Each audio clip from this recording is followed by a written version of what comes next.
آپ کی موجودگی میں آپ کے دادا دادی نانا نانی کی خدمت کرتے تھے, ان کی کڑوی کسیلی برداشت کرتے تھے, ان کے آرام کا خیال کرتے تھے, جس سے آپ کے بچوں کو یہ ذہن بنتا تھا کہ بھائی ماں باپ کو ایسے پالا جاتا ہے.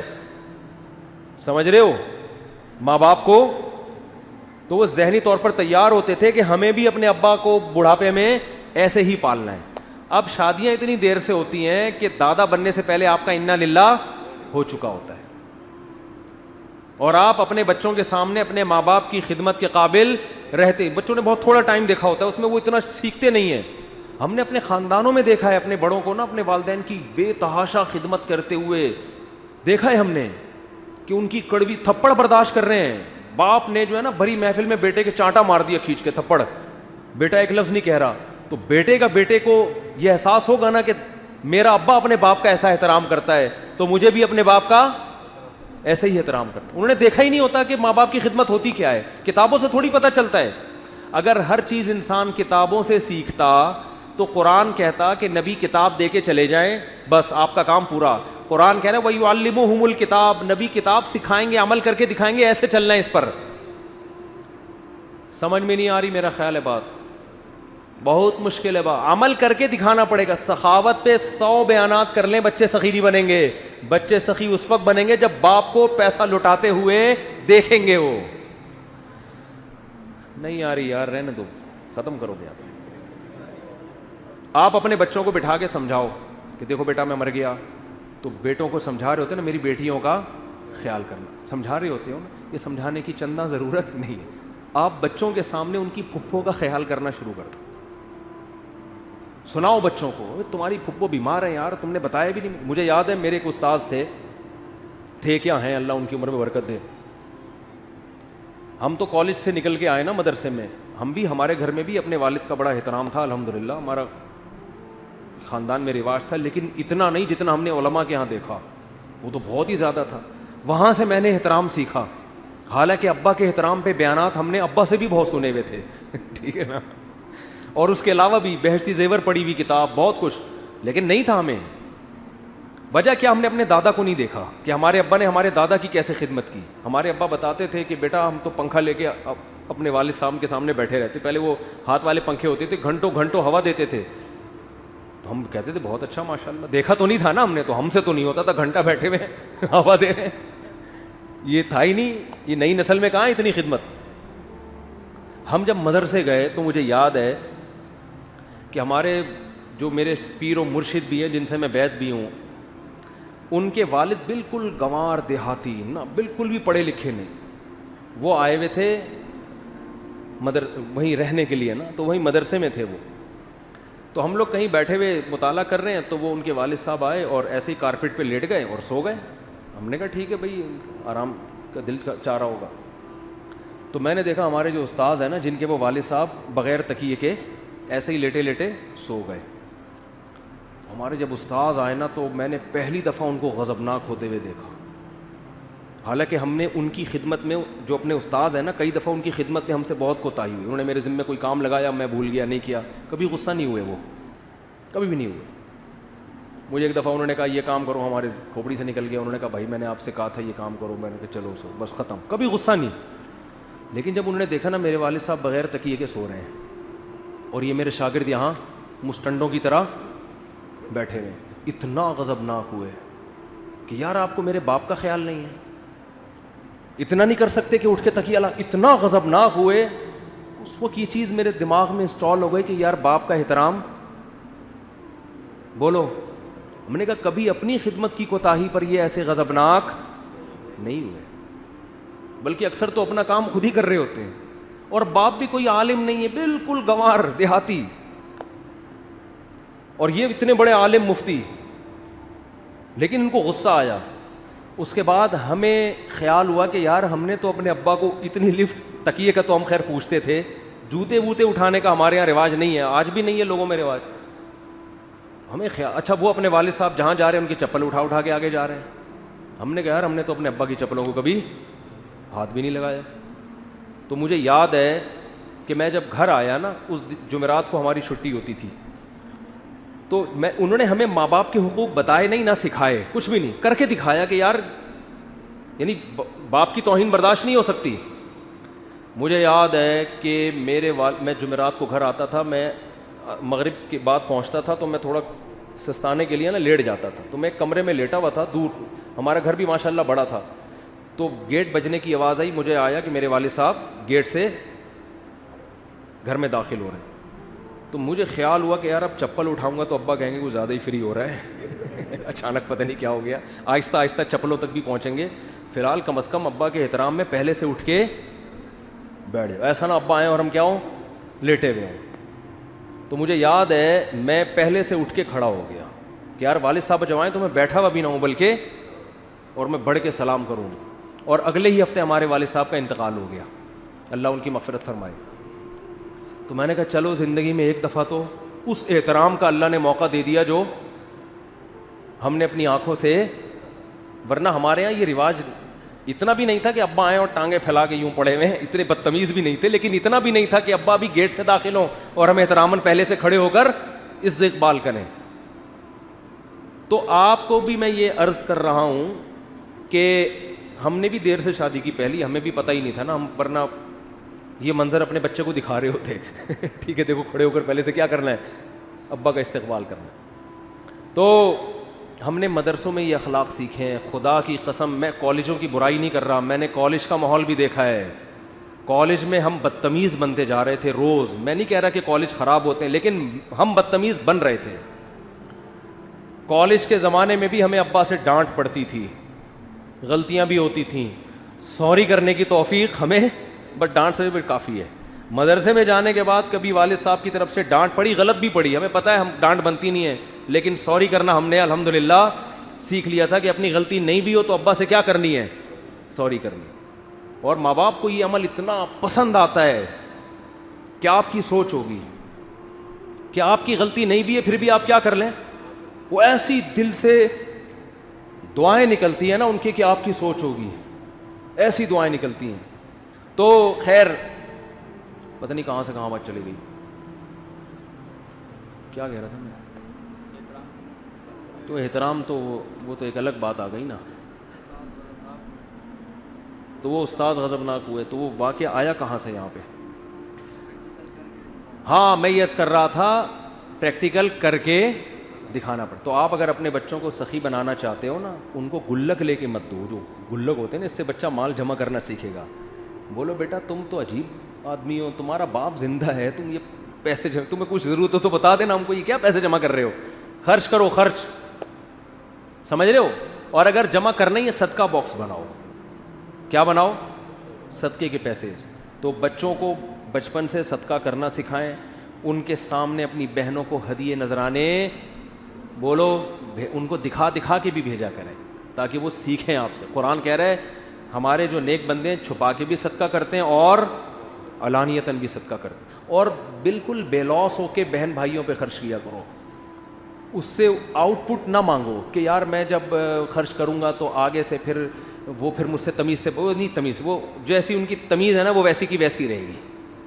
یا آپ امیدیں مت لگاؤ کہ ہم جناب وہ کریں گے تو پھر آگے وہ, بھائی ہم تو دے کے نیکی کر دریا میں ڈال, تمیز اللہ ان کو خود ہی سکھا دے گا انشاءاللہ آہستہ آہستہ. آپ نے اس کا ریٹرن نہیں مانگنا ان سے, سمجھتے ہو. تو اللہ کی غلامی میں خدا کی قسم بہت مزہ ہے. انسان باپ کا حق بھی کس کے لیے ادا کر رہا ہے, اللہ کے لیے. ماں کا حق بھی, بیوی کا بھی, بچوں کا بھی. جو قربانی کا جذبہ انسانوں کے لیے ہمارے ہاں اب بھی ہے وہ اس معاشرے میں نہیں ہے. میں آپ کو ایسے درجنوں لوگ دکھا سکتا ہوں, 10 سال سے باپ فالج زدہ قومے میں پڑا ہوا ہے, بیٹا خدمت کر رہا ہے اور آج تک اس کی پیشانی پہ بل نہیں آئے. اور لبرل لوگوں میں ایسے لوگ موجود ہیں کہ باپ بوڑھا ہوا اسے زہر کا انجیکشن لگا کے مار دیا. آپ کو مذہبی لوگوں میں ایسے واقعات نہیں ملیں گے, لبرل لوگوں میں ملیں گے. آپ کو مذہبی لوگوں میں گناہ کے واقعات ملیں گے, توبہ بھی ملے گی, اللہ کے سامنے گڑ گڑانا بھی ملے گا. جو نام نہاد لبرل ہیں اس میں گناہ کے واقعات ملیں گے, اللہ سے اس گناہ پہ توبہ بولو نہیں ملے گی, وہ نہیں, ندامت نہیں ہوتی. میں نے ایسے بہت لوگ اپنی زندگی میں دیکھے ہیں, ہم نے بھی ایک عمر کا ایک حصہ گزار لیا, بیوی سے ایسی وفا کی ہے, ایسی وفا کی ہے, بڑے خوبصورت, ہینڈسم, پیسہ, ماں باپ نے کان پکڑ کے شادی کر دی, آڑھی ترچھی لے آئے گھر میں. اب کہا اب جب ہو گئی ہے تو ہماری قسمت, کوئی میچنگ کی نہیں ہو, پہلے ایسے ہی ہوتا تھا. ابا نے کان پکڑ کے جہاں شادی کر دی پہنا دی ابا نے نا, ساری زندگی وفا کی. پہلے تو یہی ہوتا تھا ساری زندگی. لوگ کہتے تھے یار یہ اتنا ہینڈسم پڑھا لکھا اس کی بیوی کو دیکھو, لیکن کیا کر رہے ہیں, طلاق کی طرف نہیں جاتے تھے, وفا کر رہے ہیں. بھائی زندگی گزاریں گے اس کے ساتھ. آپ دیکھ لیں اپنے باپ داداؤں میں, سارے جوڑ کے تھوڑے ہوتے تھے رشتے. اسی طرح الٹا معاملہ بھی ہوتا تھا. عورت کو میاں مل گیا, چلو بھائی اللہ نے اس کی رضا میں اپنی رضا رکھی ہے, بس کیا کرنا ہے, گزارا. کیوں؟ آخرت کا تصور کہ آخرت میں اس صبر پہ کیا ملے گا, بولو, اجر ملے گا, بدلہ ملے گا. ہمارے محلے میں ایک صاحب رہا کرتے تھے, انتقال ہو گیا, اللہ مغفرت فرمائے. ان کی بیوی 30 سال سے فالج میں اور پتہ نہیں مختلف بیماریوں میں, 30 سال انہوں نے اپنی زوجہ کے علاج میں لگا دیے, مگر آج تک ہم نے نہیں دیکھا کہ ان کی پیشانی پہ بل آیا ہو کہ یار میں شادی کر کے عذاب میں آ گیا. نہ نہ نہ, کہتے ہیں ہماری کیا ہے قسمت. شاید وہ ہمیشہ یہ کہتے شاید اللہ اسی پہ بخش دے بھائی ہمیں, شاید اللہ اسی پہ بخش. مجھے یاد ہے امریکہ سے ایک صاحب کا فون آیا, بیان سنتے میرا بڑے شوق سے نا. میں نے ایک دفعہ یتیموں کے فضائل پر بیان کیا تو فون کیا اور کہنے لگے میری زندگی گناہوں سے بھری ہوئی ہے, مفتی صاحب کوئی یتیم ایسا ہو جو بہت مجبور ہو, میں ساری زندگی اس کی کفالت کرنے کے لیے تیار. اور یہ کہہ کے رونے لگے, اتنا روئے مجھے بھی رونا آ گیا. کہنے لگے یار کوئی تو نیکی کروں میں. یعنی دیکھو ان کو یہ غم نہیں ہے کہ زندگی میں کیا ہوگا, یا کچھ مرنے کے بعد کے لیے کچھ تو رکھو اپنے پاس, یعنی کچھ تو اللہ کو دکھاؤں کہ میں بھی کچھ کر کے آیا ہوں. تو یہ آخرت ہے جو موٹیویٹ کر رہی ہے کہ یار کچھ تو اچھا کر لو. کچھ کہہ رہے ساری زندگی کا خرچہ ہے کہ یتیم کا میں اپنے ذمہ اٹھانے کے لیے, اس کی ایجوکیشن, اس کی پڑھائی. یہ موٹیویشن آپ کو اسلام کے علاوہ کہیں بھی ایسے, یہ اسلام کا اور ہمارے معاشرے کا ایک پازیٹیو. ماں باپ کو گھر میں رکھتے ہیں, باہر لڑتے ہیں, ماں باپ سے نہیں لڑتے اکثر لوگ. ہاں جب سے ہماری ایجوکیشن کے نام پہ جو لبرلزم پھیلایا جا رہا ہے اس کے بعد تو اولاد بدتمیز ہو رہی ہے, اور یہ اس طرح کے قوانین آ کے وہ بنا دیں تو ایک الگ بات ہے. تو اسلام ہے میرے بھائی جو آپ کو کتنی ساری چیز, آپ کو تنہائی میں برائیوں سے روکتا ہے, اور جو تنہائی میں برائی کرتے بھی ہیں وہ روتے ہیں کہ ہم غلط کر رہے ہیں, ہم صحیح نہیں کر رہے, وہ گڑ گڑاتے ہیں اللہ کے سامنے. تو جو میں اصل بات لے کے چلا تھا جلدی سے سمیٹتا ہوں. اصل میں حقیقی معنی میں لبرلزم کون سکھاتا ہے؟ اسلام سکھاتا ہے کہ چھوڑ دو ابا کیا کہہ رہے ہیں, اماں کیا کہہ رہے ہیں, ٹھیک ہے نا. دیکھو میں بھی اگر باپ دادا کے پیچھے چل رہا ہوتا تو میں, ہمارے ابا اماں تو ہمارے ہاں تو خاندان میں رواج ہی نہیں تھا دوسری تیسری کا, معذرت کے ساتھ. ہم تو طبیعت سے پٹے تھے, ابا ہوتے تو اب تک مر چکے ہوتے, ہم ابا نے تو ایسا پکڑ کے کوٹنا تھا. تو ہمیں خاندان کی ذہنی غلامی سے کس نے بچایا؟ اسلام نے. اور جب ہم نے اس پہ غور کرنا شروع کیا ہم نے کہا یار یہ تو بالکل ایک معاشرے کی نیڈ ہے, ضرورت ہے معاشرے کی. کسی کے باپ کے پاس ان دلائل کا جواب نہیں ہے جو اسلام دے رہا ہے, تو ہم اس ذہنی غلامی سے کیا ہو گئے, بولو, بچ گئے. مجھے لوگ کہتے ہیں کہ ابا کا انتقال ہو گیا, وراثت بڑا بھائی نہیں دے رہا, ہمارے معاشرے میں یہ ہے کہ وراثت تقسیم نہیں ہوتی جب تک. میں کہتا ہوں بھائی آپ کا رائٹ ہے, آپ وراثت اس سے مانگ سکتے ہیں. تو اگر ہم ذہنی غلام ہوتے تو ہم کہتے ہیں آپ کا کلچر جدھر کو لے کے جا رہا ہے آپ کیا کریں. تو بھائی ٹھیک ہے, بھائی کا احترام اپنی جگہ, مگر یہ تو نہیں کہ بڑا بھائی آپ کی وراثت غصب کر کے بیٹھ جائے, ایسا کرنے کی اجازت نہیں ہے. تو آپ یہ فیصلہ کرو کہ غلام کس کے ہو, سمجھ رہے ہو. اللہ کے غلام ہوگے تو مخلوق کے حقوق اور اچھے ادا ہوں گے. اور عجیب بات بتاؤں, جو اللہ کی محبت میں, اللہ کی غلامی میں مخلوق کا حق ادا کرتا ہے, مخلوق کی طرف سے بھی اچھا رسپانس ملتا ہے اس کو.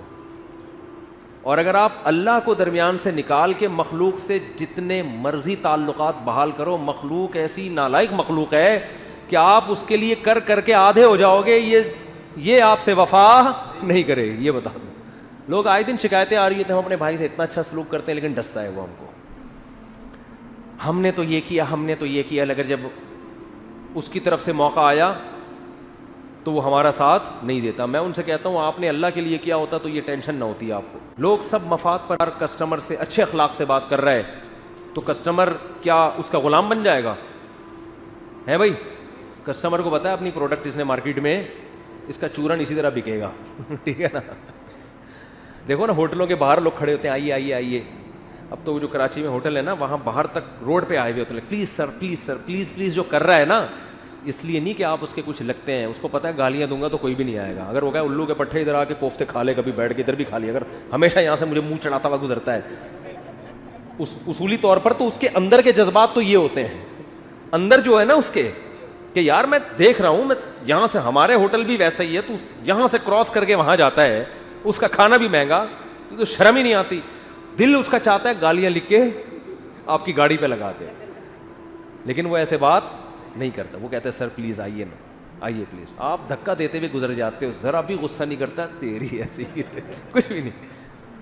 لیکن اس اخلاق پہ آپ کے دل میں اس کی محبت کے اتنے سے بھی جذبات پیدا نہیں ہوتے. آپ کو پتہ ہے یہ مفاد پرستی کی دنیا ہے بھائی. جہاں اس کا مطلب ہوگا تو سر سر کرے گا, جہاں مطلب نہیں ہے. مجھے یاد ہے ایک دفعہ بائک میری پنچر ہو گئی, روز پنچر ہو رہی تھی, اور ایک ہی پنچر والے کے پاس جا کے رکتی ہر دوسرے دن. پتہ چلا اس کمبخت نے تھوڑا پیچھے کیلیں ڈالی ہوئی ہیں میرے روڈ. میں نے وہ کیلیں دیکھی, ویسے تھینک یو کر رہا ہے, آئیے سر آپ پھر آ گئے. کیلیں پیچھے ڈالی ہوئی ہیں اس نے. تو مفاد پرستی کی دنیا ہے. ایک آدمی مجھے کہنے لگا یار میں مرنے والا ہوں, تو یعنی عمر میری زیادہ ہو گئی, تو میں سوچ رہا ہوں میری بیوی کے نام مکان کر کے مر جاؤں, پتہ نہیں بیچاری روڈ پہ ہی نہ آ جائے کہیں. لیکن مجھے ڈر ہے میں نے دے دیا تو آنکھیں ہی سر پہ نہ رکھ لے ہے بھائی. تو میں نے کہا کیا کر لے گی زیادہ زیادہ؟ کہہ رہے ہیں گھر سے نکال دے گی. میں نے کہا اتنا پیسہ ہے کہیں اور چلے جاؤ؟ کہہ رہے ہیں ہاں چلا جاؤں گا. میں نے کہا دے دو یار, زیادہ زیادہ نکال دے گی نا گھر سے. اسی حال میں مر گئے وہ تو بیچاری کہ کوئی پوچھنے والا ہے نہیں, تو اللہ اجر دے دے گا قیامت کے دن. یا تو تمہارے پاس کوئی دوسری رہنے کی جگہ نہ ہوتی, پھر تم نکالتے, تم کہتے لو بھائی ہم کس پہ آ گئے, روڈ پہ. تمہارے کو اللہ نے اتنے وسائل دیے ہیں, کہیں اور چلے جانا, مسجد میں آ جانا, ادھر سو جانا. یہاں پہ گارڈ کا کمرہ ہے ہمارا, اس میں صرف کھٹمل کا پرابلم ہے, باقی کوئی پرابلم اس میں, لیکن وہ بھی کارپیٹ نکالا ہے تو سنا ہے کہ کھٹمل ختم ہو گئے اس کو. تو میں نے کہا لائف کو انجوائے کرو, اب دے دو بیچاری کو یار. ہاں جوانی میں تھوڑا منع کرتا ہوں کہ ابھی افورڈ نہیں کر سکے گا نا آدمی, ایک دم سے دے دیا پھر وہ آنکھیں یہاں رکھ لی, آپ کو گھر سے باہر نکال دیا. لیکن اگر اللہ نے وسائل دیے ہیں دے دو یار, اگر اللہ نے اتنے وسائل دیے ہیں دے دو. زیادہ سے زیادہ یہ ہوگا کہ تمہیں گھر سے نکال دے گی تو تمہارے پاس اور وسائل ہیں رہنے کے, وہاں رہ لو. لیکن اس کے پاس ایک ٹھکانہ اور نہیں نکالے گی تو سبحان اللہ, پھر تو اور اچھا ہے. اور خراب بھی ہو گئی تو تم نے ایک ذمہ داری کیا کر لی, تم اللہ کے لیے حقوق ادا کر رہے ہو نا, تو قیامت میں اس کا اجر تو ملے گا نا. تم نے جو نکاح کیا تھا تو عورت کی پوری زندگی کی ذمہ داری اپنے سر پہ لی تھی کہ نہیں لی تھی؟ تم قیامت میں اللہ سے کہہ سکتے ہو اللہ میں نے اس وعدے کو موت تک نبھایا ہے. کیا خاندانی اسٹائل ہوگا جب انسان اللہ کے سامنے کھڑا ہوگا, اے اللہ میرے ذمے کسی کا حق نہیں ہے, میں نے بچوں کے حقوق بھی, بیوی کے بھی, ماں باپ کے بھی ادا کیے, اب انہوں نے اگر میرا حق نہیں دیا تو یہ میرا ہیڈک نہیں ہے, یہ کس کا ہیڈک ہے؟